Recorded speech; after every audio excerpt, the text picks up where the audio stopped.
할렐루야. 예수 그리스도 이름으로 하나님 말씀 증거하겠습니다. 우리 다 같이 하나님 말씀 로마서 3장 19절에서 26절까지 말씀을 다 같이 찾겠습니다.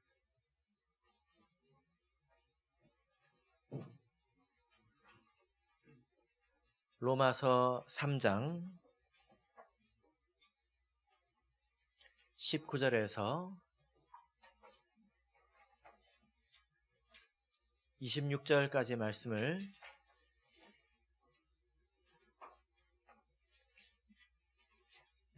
저와 여러분이 한 절씩 교독하겠습니다.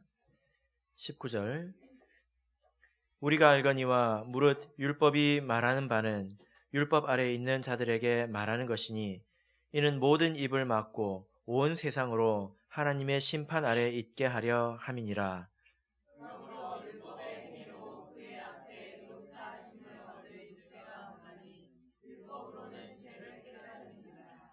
이제는 율법 외에 하나님의 한 의가 나타났으니 율법과 선지자들에게 증거를 받은 것이라.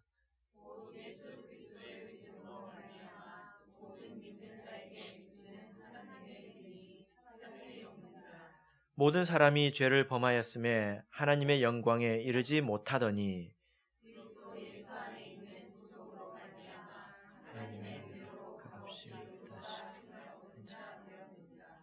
이 예수를 하나님이 그의 피로 인하여 믿음으로 말미암는 화목 제물로 세우셨으니 이는 하나님께서 길이 참으시는 중에 전에 지은 죄를 간과하심으로 자기의 의로우심을 나타내려 하심이니 곧 이때에 자기의 의로우심을 나타내사 자기도 의로우시며 또한 예수 믿는 자를 의롭다 하려 하심이니라. 아멘. 네, 오늘 이 시간은 다시 복음 앞에 세 번째 시간입니다. 예수 그리스도의 십자가라는 제목으로 하나님 말씀을 전하겠습니다. 우리가 이미 복음을 받은 자이지만 다시 이렇게 복음을 배워야 될 필요성이 있죠. 중간중간에 다른 내용으로 말씀을 전하기 때문에 우리 성도님들께서 잘 이어서 들으신다면 유익하리라 믿습니다. 제가 신앙생활을 처음 시작하고 나서 제일 어려웠던 문제가 있었는데요. 바로 가정 문제였습니다. 믿지 않는 부모님이 있다라는 것이었죠. 그래서 명절이나 혹은 기일이 되면 제사를 지내는데 이것이 굉장히 문제였습니다. 하나님 말씀에 분명히 우상에게 절하지 말라 이렇게 말씀하고 있지 않습니까? 그런데 제가 명색이 또 장손이 돼가지고 그런 처지를 벗어나기가 굉장히 어려웠습니다. 이제 그런 때가 다가오면 그래서 제가 청년 시절 때는 우리나라에서 명절이 없었으면 좋겠다 이런 생각을 했습니다. 왜냐하면 그런 일들이 이제 계속 반복되기 때문이죠. 그러다 보니까 어떤 생각을 해본 적이 있냐면 야, 천주교는 참 좋겠다 이런 생각을 했습니다. 왜 그럴까요? 천주교는 술도 마셔도 됩니다. 신부님하고 맥주를 마시러 가죠. 그리고 제사를 지내는 것도 허용을 합니다. 그러니까 성가실 것이 별로 없지 않습니까? 그런 일이 가장 이제 어려웠던 문제였다는 거죠. 우리가 예수님을 믿게 되면 아마 우리 성도님들께서는 이제 믿은 지가 오래되신 분들은 이제 익숙해지셔서 그런 걸 잘 못 느낄 수도 있습니다. 그런데 예수님을 믿으면 여러 가지 제약이 많습니다. 그리고 또 여러 가지 해야 된다고 말하는 것들도 많습니다. 처음에는 그런 이야기를 안 하지요. 교회 올 때 교회 오면 무조건 좋다고 이야기를 하죠. 근데 와서 듣고 나면 어떻습니까? 술, 담배 하지 마세요. 그리고 십계명을 지켜야 합니다. 예배 참석해야 합니다. 11조 해야 합니다. 성경 읽기도 해야 합니다. 기도해야 합니다. 막 이제 산 넘어 산이지요. 그죠? 예, 그렇습니다. 그러다 보니까 어느 순간 우리 신앙생활이 굉장히 부담스럽고 또 억지스러운 그런 의무감만 가득한 그런 것이 되기도 하더라라는 거죠. 여러분 어떠십니까? 극단적인 이야기를 제가 하나 해드릴게요. 미국의 그 한인 교회가 있는데요. 우리 참예수교회 말고 일반 교회입니다. 실제 있었던 일입니다. 그런데 그 교회에 한 부부가 있었는데 이 부부가 습관적으로 예배에 지각을 하는 거예요. 매번 지각을 하는 겁니다. 그러니까 그 교회 목사님이 있지 않습니까? 목사님이 지적을 했대요. 그러니까 마음이 아팠겠죠. 그런데 그 다음 주에 또 이렇게 늦어가지고 또 차 안에서 이렇게 싸우기 시작한 겁니다. 너 때문에 늦었네, 너 때문에 늦었네, 싸우기 시작한 거예요. 내 마음은 그렇습니다. 아침에 교회 오려고 하면 뭐 밥도 먹어야 되고 치워야 되고 그래도 뭐 정리도 좀 해야 되고 그렇게 와야 되지 않습니까? 그런데 남편은 차려주는 밥만 먹고 빨리 가자고 체근만 되는 거예요. 계속 체근되는 것입니다. 그런데 이제 아내는 어떻습니까? 뭐 애들 챙기고 밥하고 설거지하고 뭐하고 막 이렇게 해서 정신이 없는 거예요. 그런데 그 오는 차 안에서 부부싸움이 난 겁니다. 어떤 일이 있었냐면 그 아내가 남편이 뭐라고 하도 뭐라고 그래가지고 너무 성질이 나가지고 달리는 차에서 문을 열고 뛰어내버렸대요. 그래서 돌아가셨습니다. 어떻게 이렇게 됐을까요? 굉장히 안타까운 이야기 아닙니까? 우리가 교회 가는 길은 즐거워야 되잖아요. 그죠? 그런데 어떤 의무감에 혹은 마음의 짐을 가득 담은 채로 그렇게 도저히 안 갈 수가 없어서 가게 되는 그런 발걸음이 되기도 하더라. 그러다 보면 이런 일도 생기더라 라는 것입니다. 우리 성도님들께서는 어떻습니까? 우리 성도님들께서는 즐겁게 신앙생활 하고 계시죠? 제가 질문을 잘해야 합니다. 즐겁게 신앙생활 하고 계시죠? 이렇게 묻는 거하고 여러분들은 즐겁게 신앙생활 하고 계십니까? 이렇게 묻는 거하고 좀 달라요. 그죠? 우리 성도님께서 다 즐겁게 신앙생활 하고 계시리라고 생각이 됩니다. 아까 찬양을 부를 때도 또 박수 치면서 우리가 즐겁게 불렀죠? 예. 우리가 이렇게 신앙생활하는 것, 의무감으로만 신앙생활하는 것은 잘못된 것입니다. 아주 잘못된 것입니다. 신앙생활은 기쁨으로 해야 합니다. 찬송도 기쁨으로 해야 합니다.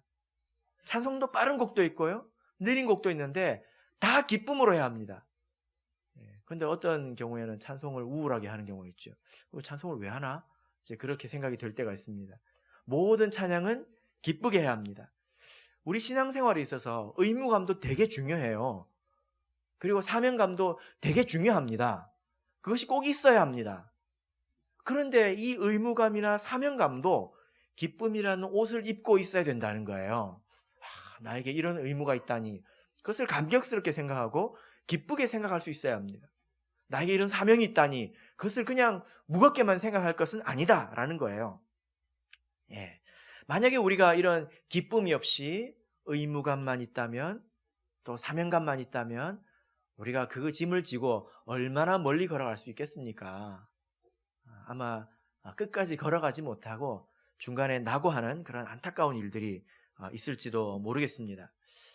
그래서 우리는 신앙생활을 할 때 기쁨으로 할 수 있어야 됩니다.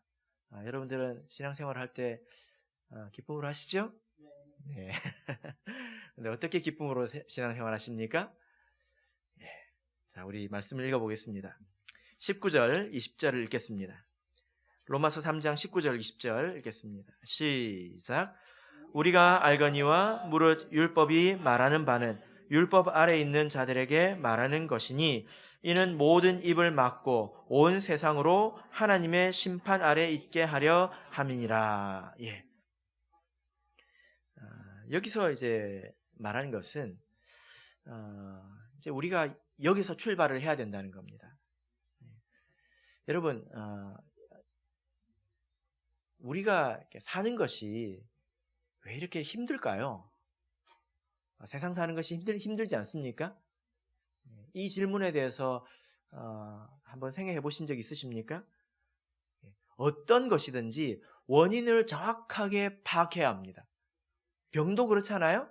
그 병의 원인이 무엇인지 원인을 파악해야 치료를 할 수 있는 것입니다.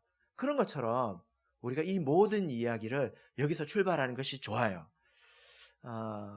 좀 어렵게 철학적으로 이야기하자면 고통의 근원은 무엇입니까? 뭐 이렇게 물을 수가 있는데 여러분 우리가 왜 이렇게 사는 게 힘들까요? 왜 힘듭니까? 세상 사람들이 사는 것이 힘들다고 이렇게 아우성칩니다. 그런데 그 이유가 무엇인지에 대해서는 사람들이 깊이 생각하고 살지는 않아요. 세상 사람들을 보면 그렇습니다. 그래서 그렇게 힘들어 하시는데 사는 것이 왜 이렇게 힘들까요? 라고 그 사람들에게 물어보면, 세상 사람들에게 물어보면 뭐라고 대답할까요? 예, 땡땡땡이 없어서 라고 이야기를 합니다. 땡땡땡이 없어서. 이게 뭐가 없어서. 사람마다 달라요. 땡땡땡이 무엇인지는. 그런데 저는요 돈이 없어서 살기 힘들어요. 이렇게 말하는 사람도 있겠죠. 그리고 저는 건강이 없어서 힘들어요. 저는요 남자친구가 없어서 힘들어요. 뭐 이렇게 사람마다 땡땡땡이 없어서 라고 말을 하는 것입니다. 그러니까 그 사람들은 깊이 뭔가를 이렇게 생각하지는 않지만 자기 속에 답은 있어요. 그게 뭐냐? 고통은 어디서 오냐? 궁핍에서 온다는 것입니다. 혹은 결핍에서 온다는 거예요. 뭐가 부족해서 온다는 것입니다. 사람들이 대체적으로 이렇게 생각하고 있습니다. 그래서 궁핍이나 결핍이나 이게 없는 데서 고통이 온다고 생각하기 때문에 해답을 어디서 찾으려고 할까요? 땡땡땡이 있어야 이렇게 되는 거예요. 땡땡땡이 없어서 이러니까 땡땡땡이 있어야 이게 나오는 것입니다. 그러니까 세상 사람들이 어떻게 사는지 보세요. 이 땡땡땡을 가지려고 얼마나 애를 씁니까? 내가 돈이 조금 더 있으면 얼마나 좋을까? 그리고 조금 더 건강이 있으면 얼마나 좋을까? 또 시간적인 여유가 있으면 얼마나 좋을까? 그렇게 무언가를 가지기 위해서 산다는 것입니다. 여러분, 여러분들도 우리 성도님들께서도 많이 생각을 안 해보셨을 수도 있는데요. 그렇다고 여러분 마음속에 답이 없는 건 아니에요. 근데 그 답이 내가 어떻게 생각하고 있는지 한번 스스로 마음속을 이렇게 들여다 보십시오. 나도 고통이라는 것이 땡땡땡이 없어서 온다라고만 생각하고 있다면 기쁨을 가지고 이 세상 살기도 힘들고요. 기쁨을 가지고 신앙생활하기는 더 힘듭니다. 원인을 잘못 찾았기 때문에 열심히 긁고 있는데 지금 누구 다리를 긁고 있어요? 남의 다리를 긁고 있는 겁니다. 원인을 잘 모르기 때문에 그런 것입니다. 여러분 다시 한번 생각해 보십시오. 여러분 진짜 그렇게 생각하십니까? 여러분들도 세상 사람들처럼 그렇게 믿으십니까? 내가 땡땡땡이 있으면 행복할 거다. 정말로 그렇게 생각하십니까? 한번 생각해 보세요. 내가 지금 필요로 하고 뭔가 채워졌으면 하는 그것들이 채워지면 정말로 행복할까요? 그게 얼마나 갈까요? 그 다음에 가서 그러면 이제 또 다른 띵띵띵을 달라고 해야 될까요? 그럼 도대체 우리가 무엇을 얼마나 가져야 행복할까요? 그런데 속으면 안 됩니다. 우리 하나님 믿는 사람은요, 이 부분에 대해서 굉장히 정확한 답을 가지고 있어야 합니다. 땡땡땡이 없어서 입에서 그런 말이 나오죠. 그러면 자기한테 꿀밤을 한 대 주세요. 땡! 하고 잘못된 것입니다.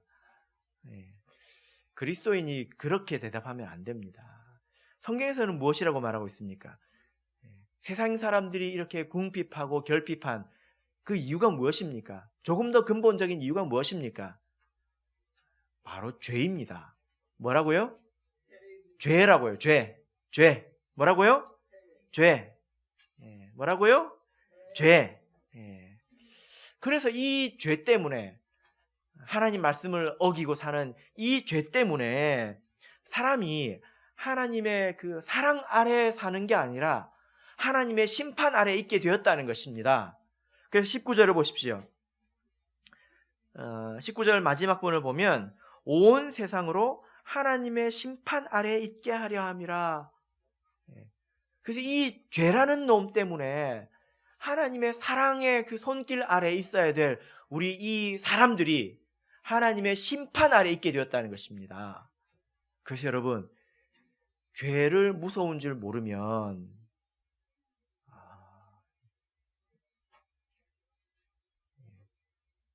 앞도 뒤도 모르는 것입니다. 신앙생활할 때 죄는 참으로 무서운 거예요.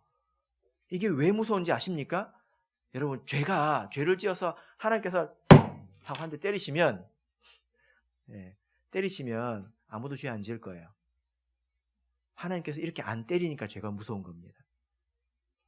그 죄의 대가들이 삶에서 다 드러나는데 그걸 잘 모르니까 무서운 거예요. 그래서 하나님과 단절되게 된다는 것입니다.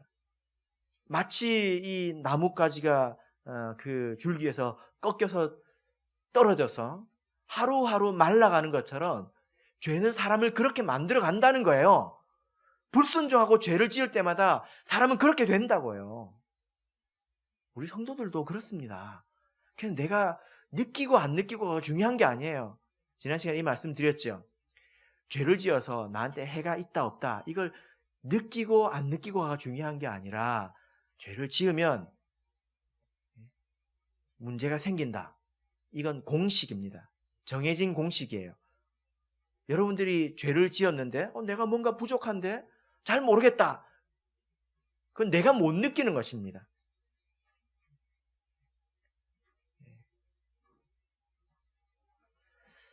그래서 이 사람들이 고통을 당하는 겁니다. 죄가 문제입니다. 그러면 이제 원인을 알았으니까 답을 쉽게 찾을 수 있겠네요? 그죠? 예. 이제 죄를 안 지으면 되겠죠? 그죠? 예. 자, 이제 마칩시다. 예. 답을 찾았으니까 마칩시다. 이제 죄를 안 지으면 된다. 죄 지지 맙시다. 예. 예. 왜 안 가십니까? 예, 우리가 할 수가 없지요. 왜냐? 여전히 문제가 있기 때문입니다. 20절을 보면요, 이렇게 말씀하고 있습니다. 이게 답인데 어떤 문제가 있어요? 그러므로 율법의 행위로 그의 앞에 의롭다 하심을 얻을 육체가 없나니 율법으로는 죄를 깨달음이니라. 율법의 행위라는 것은 우리가 의를 행하는 것으로, 선을 행하는 것으로 하나님 앞에 의롭다고 인정받을 수 있는 사람이 있다 없다? 없다는 거예요. 모든 사람이 다 죄인이잖아요. 그래서 다 이런 고통 안에 있을 수밖에 없다. 단절 안에 있을 수밖에 없다라는 것입니다. 그래서 죄는 하나님과 우리를 단절시키고 그리고 우리를 끊임없이 죄의 노예로 만들고 그래서 서서히 말라가면서 마지막에는 영원한 심판을 겪게 되는 것입니다. 이게 죄의 열매이지요. 그죠? 23절을 보시면 이렇게 또 말씀하고 있습니다. 모든 사람이 죄를 범하였음에 하나님의 영광에 이르지 못하더니. 모든 사람이 죄를 범해서 하나님의 영광에 이르지 못한다. 이렇게 말씀을 하고 있습니다. 마태복음 19장에 보면요, 부자 청년이 나옵니다. 예수님을 찾아온 부자 청년이 나오지요. 한번 찾아볼까요? 마태복음 19장 22절입니다.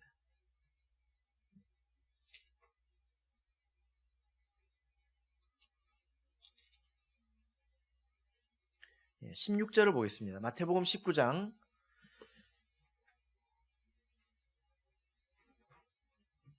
16절.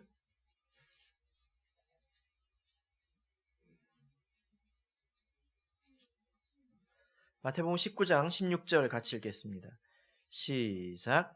어떤 사람이 주께 와서 가로되 선생님이여 내가 무슨 선한 일을 하여야 영생을 얻으리까. 어떤 사람이 찾아왔죠. 그런데 이 사람은 훌륭한 사람입니다. 왜냐하면 무엇에 관심이 있습니까? 영생에 관심이 있어요. 그리고 이 내용을 쭉 읽어보면 예수님께서 네가 계명을 행해라 했을 때 저는 계명을 다 행했습니다. 이렇게 이야기를 했습니다. 대답을 했단 말이에요. 그는 악한 사람이 아니었습니다. 여러분 만약에 지금 우리 교회에 어떤 사람이 교회에 찾아왔는데 그 사람이 어떤 사람이냐? 영생에 관심이 있어요. 그리고 나름대로 이 계명의 10계명을 다 준수하면서 살았습니다. 그런 사람이 우리 교회에 온다면 우리가 받아야 될까요? 말아야 될까요? 네? 당연히 받아야 되겠죠. 그죠? 감사하면서 받아야 되겠죠. 그런데 22절을 보십시오. 22절을 이렇게 보시면 그 결과가 무엇입니까? 시작. 그 청년이 재물이 많음으로 이 말씀을 듣고 근심하며 가니라. 예. 이 청년이 예수님께 남은 것이 아니라 근심하면서 떠났다는 것입니다. 예수님께서 그 사람을 붙들지 않았어요. 붙잡지 않았다는 거예요. 여러분 왜 이 사람을 붙들지 않았을까요? 여러분 객관적으로 따져보면요. 이 사람은 우리보다 나은 점이 있습니다. 오히려 우리보다 더 나은 사람일 수 있습니다. 그런데 이런 사람이 예수님 앞에서 짐 싸가지고 돌아갔다면 우리도 짐 싸가지고 돌아가야 되지 않습니까? 이 사람은 영생에 관심이 있어서 예수님께 찾아왔고요. 계명을 다 지켰다고 했습니다. 이런 사람이 집에 가야 된다면 우리는 어떻게 해야 될까요? 근데 예수님께서 그 사람에게 뭐라고 했길래 돌아갔을까요? 자, 21절을 보겠습니다. 21절 읽겠습니다. 시작. 예수께서 가라사대 내가 온전하고자 할진대 가서 내 소유를 팔아 가난한 자들을 주라. 그리하면 하늘에서 보화가 내게 있으리라. 그리고 와서 나를 쫓으라 하시니. 예수님께서 뭐라고 말씀하셨습니까? 네가 온전하고자 할진대. 이 사람은 예수님께 나온 이유가 온전해지고 싶어서 나온 것입니다. 네가 정말 온전해지고 싶다면 이것을 하라 이렇게 말씀을 했죠. 이 청년은 훌륭하긴 했지만 온전한 사람은 아니었다는 거예요. 그러니까 예수님 앞에서 정말 우리가 받음직하려면 온전해야 된다. 흠이 없어야 된다. 이런 이야기입니다. 일평생 동안 하나님 앞에서 범죄한 것이 없어야 된다. 라는 말이에요. 그죠? 그래서 우리가 그냥 내 나름대로 착하게 살았다고 해서 하나님 앞에 하나님께서 우리를 의롭다 여겨주시는 것이 아니라 온전해야 됩니다. 흠이 없어야 됩니다. 일평생. 로마서 3장을 다시 보시면요. 3장을 다시 보시면 율법의 행위로 3장 20절을 보시면 율법의 행위로 그의 앞에 의롭다 하심을 얻을 육체가 없다. 이렇게 말씀을 하고 있습니다.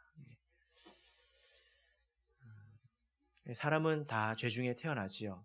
그래서 죄 가운데 살아가다가 죄 가운데서 죽는 것이 사람입니다. 우리 아이들을 이렇게 보면 알죠. 아이들을 키우다 보면 깜짝깜짝 놀랄 때가 있습니다. 왜냐하면 가르치지도 않은 악을 스스로 행하는 것을 보기 때문이지요. 거짓말을 가르쳐줘야 합니까? 안 가르쳐줘도 거짓말을 합니다. 그게 어디서 나왔을까요? 사람이 죄 가운데서 태어났기 때문이에요. 죄 가운데서 태어나서 죄를 안 지을 수가 없는 것이 바로 사람이라는 존재다라는 겁니다. 여러분 그래서요 우리가 신앙생활할 때 우리가 자랑하면 안 됩니다. 이 청년이 왜 예수님께서 이 청년을 안 받아들였을까요? 한번 생각을 해보십시오. 그 만도 못한 자들을 예수님께서 받아주셨는데 왜 이 청년을 안 받아주셨을까요? 생각을 해보세요. 그는 자랑하는 사람이었기 때문입니다.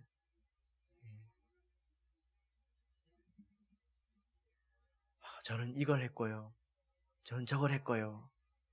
그걸 가지고 사람들 앞에서 이야기를 하면 사람들 앞에서는 기가 좀 살 수 있겠죠? 그죠? 이것도 못하고 저것도 못한 사람들 앞에서는 내가 이것도 하고 저것도 했다, 이렇게 기가 좀 살 수 있을 겁니다. 하나님께서 뭐라고 그러실까요?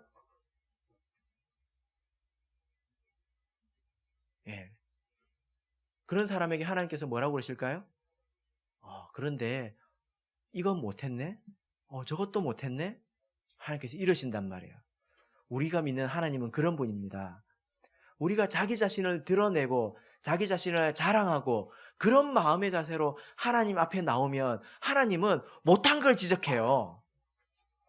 왜 그럴까요? 우리가 구원을 얻을 때는 그런 식으로 구원을 얻을 수가 없기 때문입니다. 우리가 무언가 선한 것을 행함으로, 온전한 것을 행하는 것으로 구원을 얻을 수가 없기 때문입니다. 그래서 우리 성도님께서도 교회에 나올 때 이 청년과 같은 마음을 가지고 나오면 안 됩니다. 꼭 죄가 없는 것처럼, 나는 모든 것을 다 하고 있는 것처럼 그렇게 나오면 안 됩니다. 하나님이 아주 절묘하게 그 사람이 하지 못하는 것을 딱 찍어가지고 이건 못했네, 이거 할 수 있겠어? 너는 불의하구나, 이렇게 이야기한다고요. 그래서 우리가 하나님 앞에 나올 때 뭔가 내가 하는 것으로 의롭다함을, 하나님을 기쁘시게 하고 하나님 앞에서 자기를 드러내려고 하고 그러면 안 됩니다. 우리가 아무것도 못해도 하나님 앞에 나올 때는요, 겸손하게 나와야 합니다. 모든 것을 다 할 수 있을 것 같아도 하나님 앞에는 겸손하게 나와야 된다는 말이에요.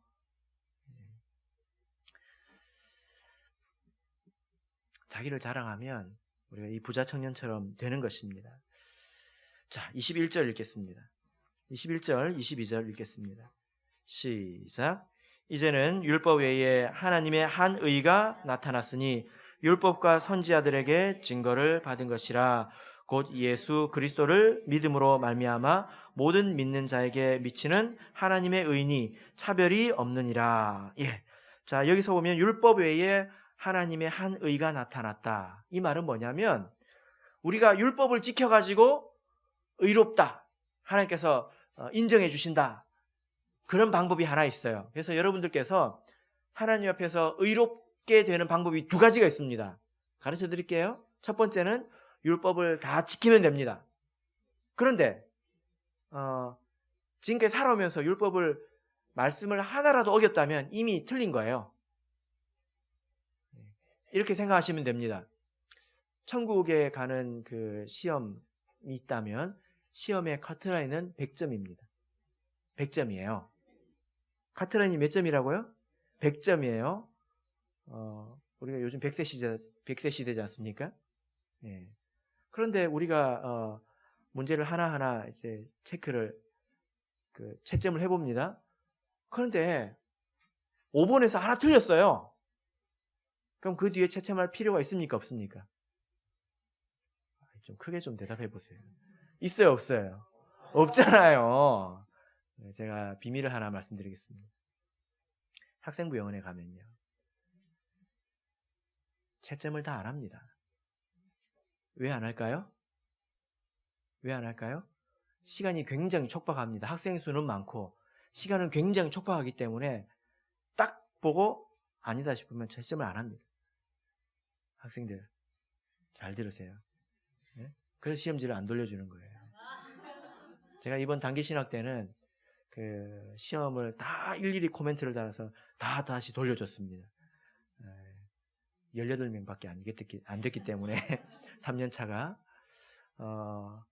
이제 주관식을 어려운 문제를 딱 봐요. 왜냐하면 상을 받으려면 점수가 90몇 점 돼야 되거든요. 뒤를 딱 보고 주관식 배점이 큰데 빈칸이 하나 있다, 탁 바로 제끼는 거예요. 천국 가는 게 이렇습니다. 여러분, 우리가 100문제를 풀어야 되는데 5번에서 하나 틀렸어요. 5살 때 죄를 지었단 말이에요.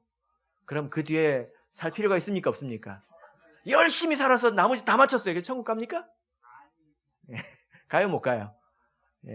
내가 지금까지 살면서 죄를 한번 지었다. 그럼 이미 1번 율법을 행함으로 의를 얻는 것은 이미 걸렀다. 어쩐다고요? 이미 걸렀다. 이거는 이미 걸렀어요. 여기 누가 가망성이 있을까? 지난번에 보니까 노아가 땡깡을 부리더라고요. 그래서 좀 노아도 좀 어려울 것 같아요.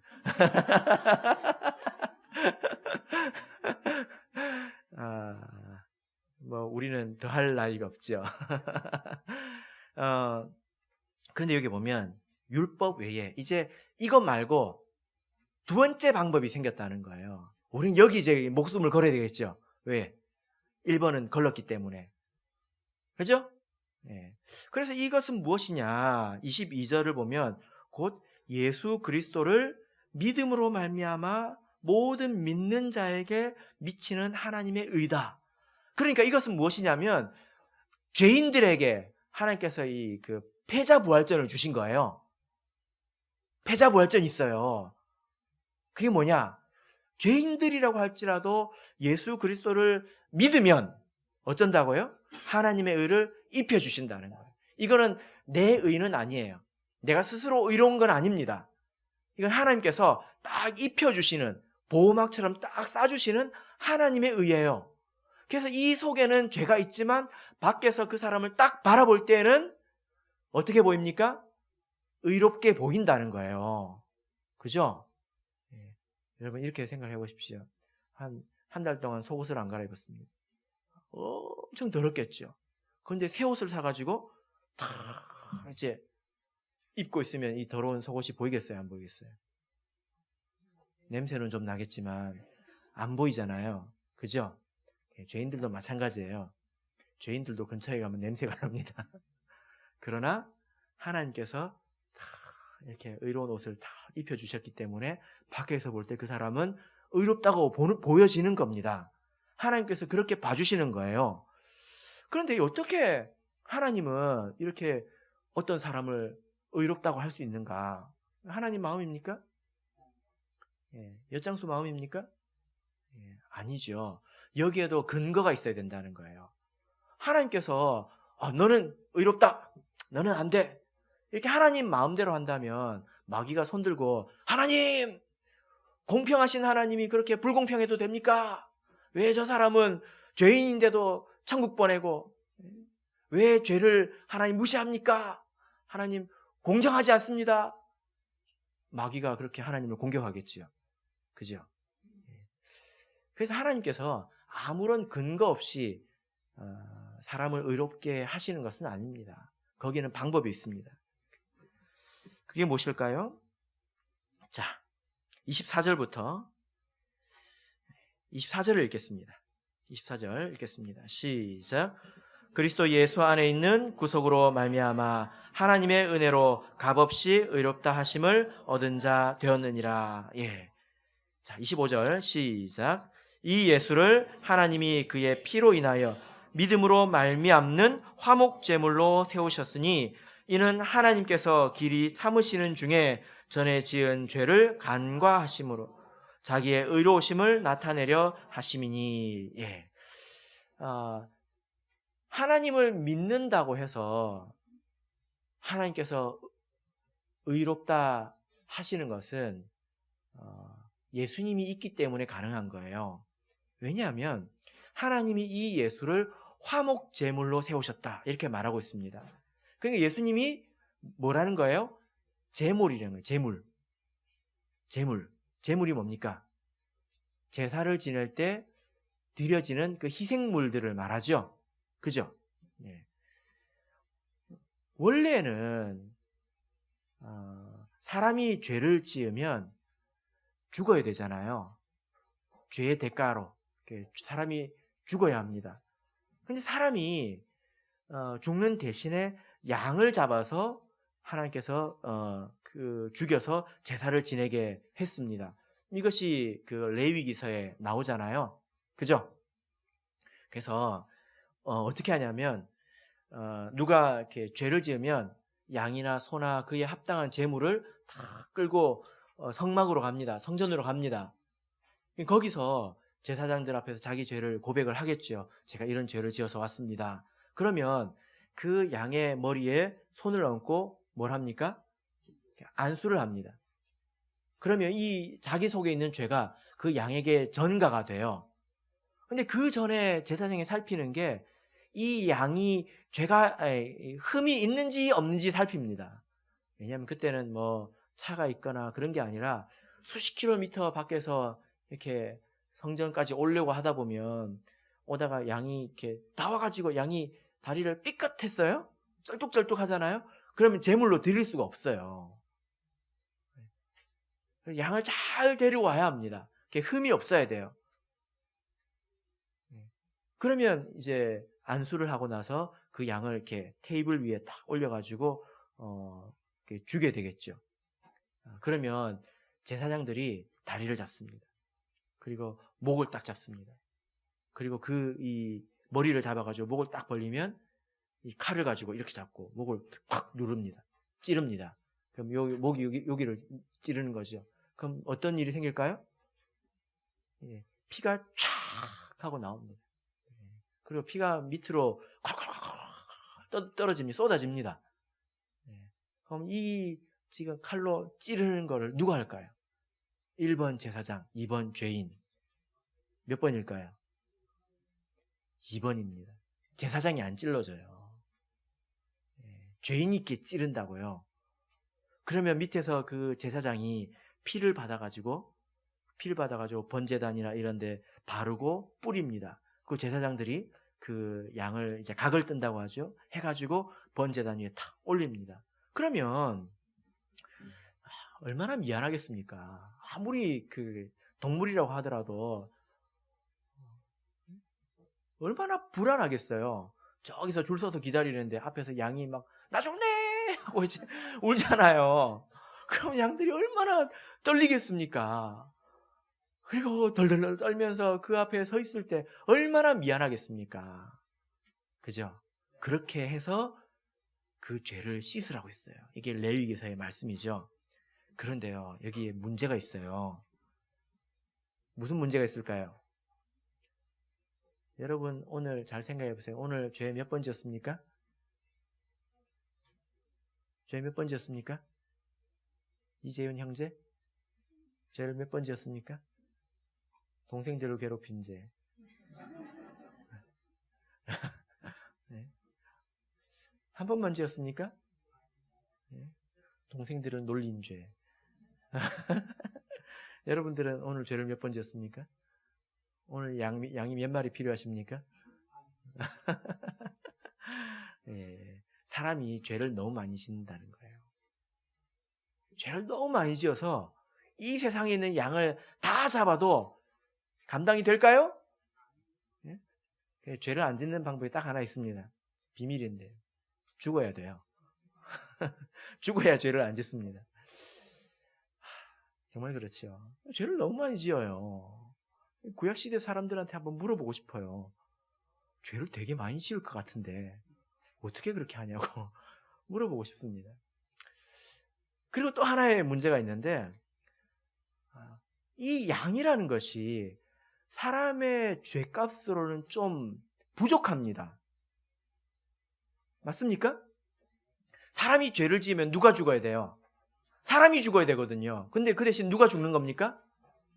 예, 양이 죽는 거거든요. 그러면 양이랑 나랑 같은 거예요? 그렇습니까? 예. 요즘에 양 한 마리가 얼마 정도 하는지 아세요? 100만 원 정도 합니다. 100만 원. 내 몸값은 100만 원이니까 내 생명의 값은 100만 원인가요? 마태복음 16장을 보겠습니다. 마태복음 16장 26절입니다. 마태복음 16장 26절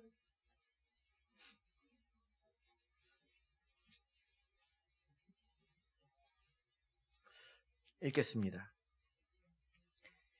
시작. 사람이 만일 온 천하를 얻고도 제 목숨을 잃으면 무엇이 유익하리요? 사람이 무엇을 주고 제 목숨을 바꾸겠느냐? 예. 사람이 온 천하를 얻고도 제 목숨을 잃으면 무엇이 유익하냐? 사람이 무엇을 주고 제 목숨을 바꾸겠느냐? 사람의 목숨 값과 동일한 것이 세상에 있어요, 없어요? 없어요. 세상에 있는 돈을 다 모아가지고 한 사람의 생명을 살 수 있겠습니까? 못 사요. 그래서 한 사람의 생명을 천하보다 귀하다고 하는 것입니다. 그죠? 그래서 이 세상에는 사실 사람의 생명을 대신할 만한 그런 값어치 있는 게 없어요. 근데 하나님께서는 왜 양을 죽여가지고 죄를 씻으라고 했을까요? 하나님께서 왜 그러셨을까요? 진표 형제, 하나님께서 왜 그러면 안 되는 거 가지고 하라고 하셨을까요?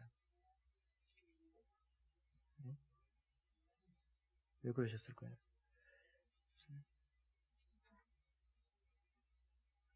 왜? 히브리서 10장을 보겠습니다. 히브리서 10장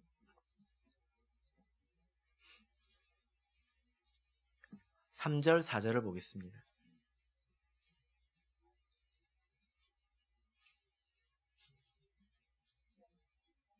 히브리서 10장 3절 4절 읽겠습니다. 시작. 그러나 이 제사들은 해마다 죄를 생각하게 하는 것이 있나니 이는 황소와 염소의 피가 능히 죄를 없이 하지 못함이라. 이 제사들은 어떻게 하는 게 있다고요? 죄를 생각하게 한다는 거예요. 죽을 때마다 어때요? 미안해라. 내가 왜 그 죄를 지었을까 하고 죄를 생각하게 된다는 거예요. 그죠? 그리고 이 황소와 염소의 피가 죄를 씻는다고 못 씻는다고요? 못 씻어요. 그럼 여러분, 구약시대 사람들은 천국에 갔을까요? 지옥에 갔을까요? 네? 구약시대 이 동물의 제사를 지냈던 많은 선지자들과 또 그 백성들, 사무엘 뭐 이런 사람들을 비롯해서 다윗을 비롯해서 그런 사람들 천국에 갔을까요? 못 갔을까요? 예? 못 갔어요. 큰일 났네 이제. 예. 그 이야기는 조금 이따가 하겠습니다. 그 사람들도 가는 방법이 있어요.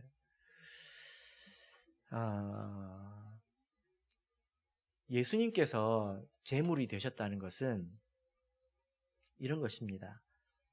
예수님은요, 이 땅에 하나님께서 이제 말씀이 육신이 되셔서 이 땅에 오신 분이지 않습니까? 왜 오셨습니까? 죽으려고 오셨습니다. 왜 죽으려고 오셨습니까?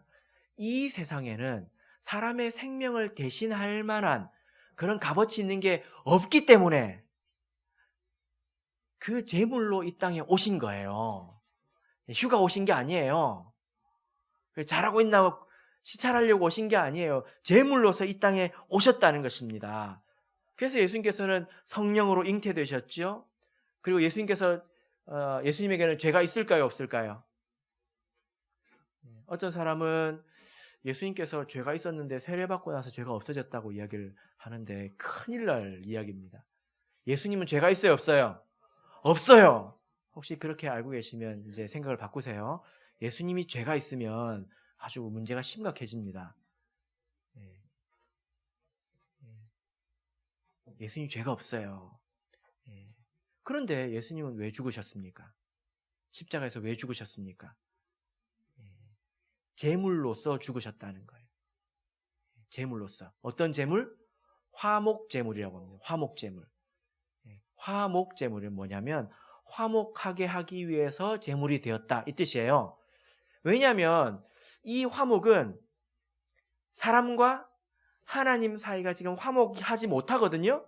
죄인들이기 때문에 죄인들과 하나님이 화목하지 못해요. 그래서 예수님께서 이 둘 사이를 좀 이렇게 화목하게 하려면 중간에 제물이 필요합니다. 그래서 이 죄인들 대신에 예수님께서 죽으심으로 어떻게 된 것입니까? 하나님께서 그 사람들을 대해서 이제 화목하게 이제 여기시는 거죠. 예.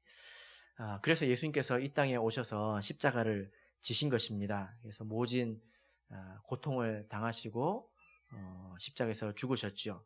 한 구절만 보겠습니다. 마가복음 15장 34절입니다. 마가복음 15장 34절입니다.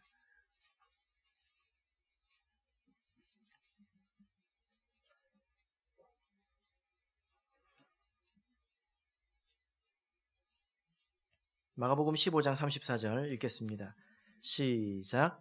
제9시에 예수께서 크게 소리 지르시되 엘리 엘리 라마 사박다니 하시니 이를 번역하면 나의 하나님 나의 하나님 어찌하여 나를 버리셨나이까 하는 뜻이라. 여기 보면 예수님께서 십자가에 이렇게 박히셨어요. 아마 그 고통에 대해서는 이야기를 들으신 적이 있으실 텐데요. 예수님께서 십자가에서 엘리 엘리 라마 사박다니 이렇게 하셨습니다. 이 뜻이 무엇입니까? 나의 하나님 어찌하여 나를 버리셨나이까? 나의 하나님 나를 버리시려고요? 이게 아니라 어찌하여 나를 버리셨나이까? 이 말은 버리셨다는 거예요. 하나님이 예수님을 버렸다고요. 영적으로 단절됐다는 것입니다. 그리고 예수님께서 육신적으로도 죽으셨죠. 이때 버리셨다고 하실 때 예수님의 육체는 살아 있었습니다. 그죠? 근데 버렸다는 거예요. 그러니까 어떤 사람처럼 됐냐면 세상에 저 살아있는데, 육신은 살아있는데 영적으로는 하나님과 끊겨진 세상 사람들 있죠? 그런 사람들처럼 됐다는 거예요. 하나님께서 영적으로 예수님을 버렸다는 거예요. 그리고 나중에 육신적으로도 죽으셨습니다. 영적으로, 육적으로 다 죽음을 경험한 거예요. 근데 이것은 예수님에게 죄가 있어서 그런 것이 아니라 우리들을 대신해서 죽은 것입니다. 대신해서 죽은 것입니다. 그래서 우리가 하나님의 그 예수님을 믿음으로 의롭다 하심을 얻을 수가 있는 거예요. 누군가가 대가를 치렀다는 거죠. 그죠? 우리가 이걸 마음에 새기고 살아야 합니다. 1988년에 이런 일이 있었습니다. 알베인이라는 곳에서 지진이 이렇게 났는데요. 건물이 무너졌습니다. 그래서 이제 여러 사람들이 그 건물 더미에 있었겠죠. 근데 그 가운데 한 아기와 그 엄마가 있었는데요. 그 아이가 이렇게 손만 뻗으면 닿을 만한 곳에 이렇게 깔렸어요. 다행히 죽진 않았습니다. 근데 한번 생각해 보세요. 건물 더미에 이렇게 깔렸어요.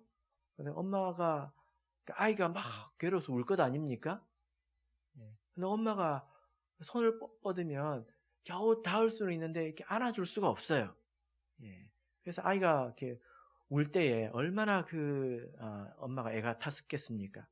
그리고 애가 점점 기력을 잃어갈 때에 얼마나 엄마의 마음이 아팠겠습니까?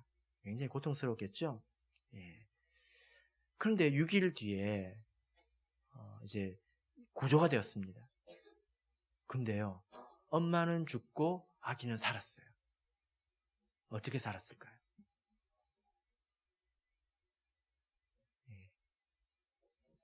엄마가 자기 손을 깨물었어요. 그리고 팔을 쭉 뻗어가지고 아이의 입에 넣었어요. 어떻게 됐을까요? 아이들이 뭔가 이렇게 빠는 힘이 되게 강하잖아요. 그걸 계속 빤 거예요. 그래서 엄마는 죽고 그 뒤에 아이는 살았습니다. 우리가 이제 그런 사람이죠. 그죠? 우리가 세례를 받고 새 생명을 얻어서 하나님 백성이 된 것은 거저 된 것이 아닙니다. 근데 이 아기가 나중에 자라가지고 자기 마음대로 살고 또 타락하고 그러면 가서 뒤통수를 한 대 때려줘야 되지 않겠습니까? 야 임마! 네가 그렇게 살면 안 되지! 하고 뒤통수를 한 대 딱 때려줘야 되지 않겠습니까? 우리가 그 사람이라는 거예요. 우리가 어떻게 이 자리에 오게 됐는지 생각을 해보십시오. 그 죄에 임하는 하나님의 진노에서 어떻게 구원을 받았는지 생각을 해보십시오. 믿음이 부족하시면 집에 가서 바늘로 손바닥을 한 번만 찔러 보십시오. 예수님께서 그런 고통을 당하셔서 우리가 살았는데 우리가 함부로 살면 되겠습니까? 안 되겠죠. 그죠? 어떤 심리학자가 이렇게 테스트를 했는데요. 어떤 테스트를 했냐면 어떤 이제 사람이 다니는 골목 앞에서 그 골목으로 들어가는 그 주민들한테 10,000원씩을 줬어요. 아무 말도 없이 10,000원씩을 줬어요. 그럼 여러분 같으면 받겠습니까? 안 받겠습니까? 예? 예. 처음에는 이래요. 받는다는 사람이 꼭 이렇게 안 받는 사람이 있거든요. 그런데 그 다음 날에 아무 일도 없었어요. 그 다음 날이 됐어요. 또 10,000원을 줍니다. 줬어요. 그럼 받을 거예요? 안 받을 거예요? 그래도 안 받아요. 받는 사람들은 계속 받거든요. 일주일이 지났어요. 받아도 되네? 하고 이제 사람들이 다 받기 시작했습니다.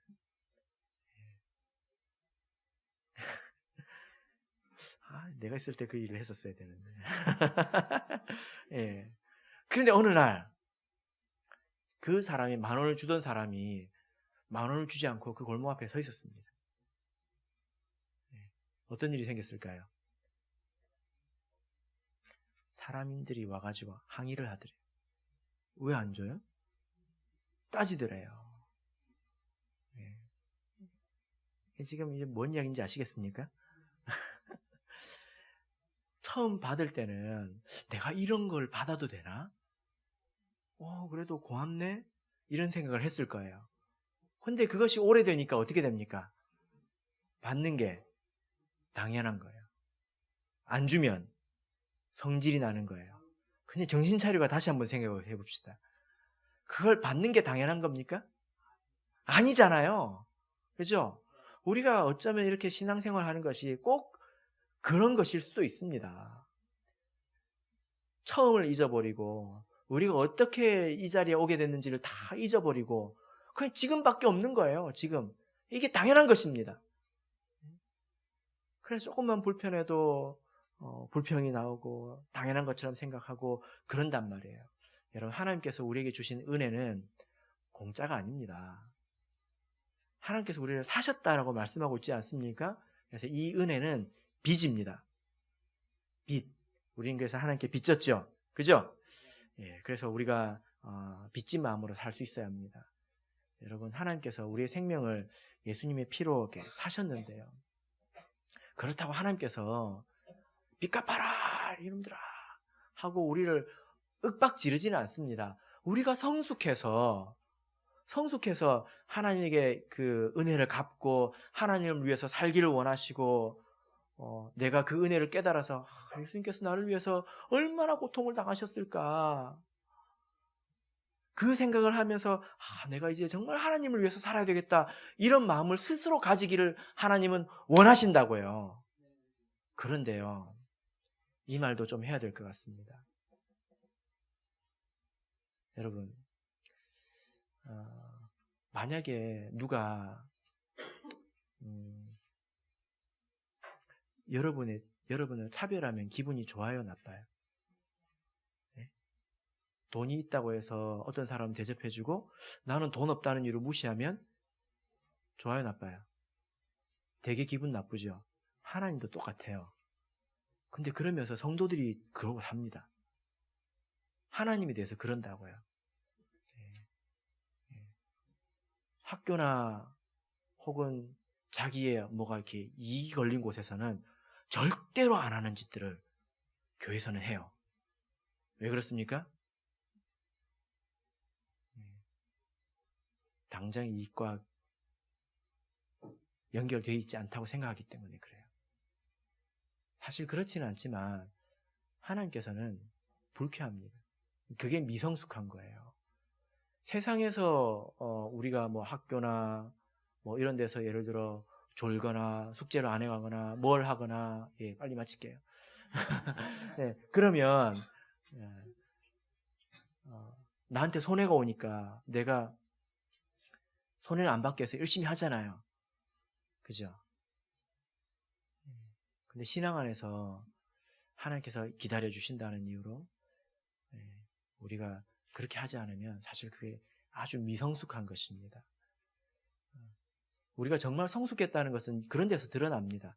세상에서 내 밥줄이 걸린 것보다 더 밥줄이 걸린 것처럼 하나님을 섬기고 더 긴장하고 하나님 앞에서 그리고 말도 더 긴장해서 하고 하나님을 더 열심히 섬기고 그런 것이 마땅하지 않습니까? 그래서 우리가 조금 더 이 은혜를 생각하는 마음으로 성숙한다면 하나님께서 더 기뻐하실 것입니다. 바로 없기는 저와 여러분이 이 예수 그리스도의 십자가를 생각해서 은혜를 마음에 새기셔서 잊지 마시고 하나님을 섬기시는 저와 여러분이 되시기를 진심으로 바랍니다.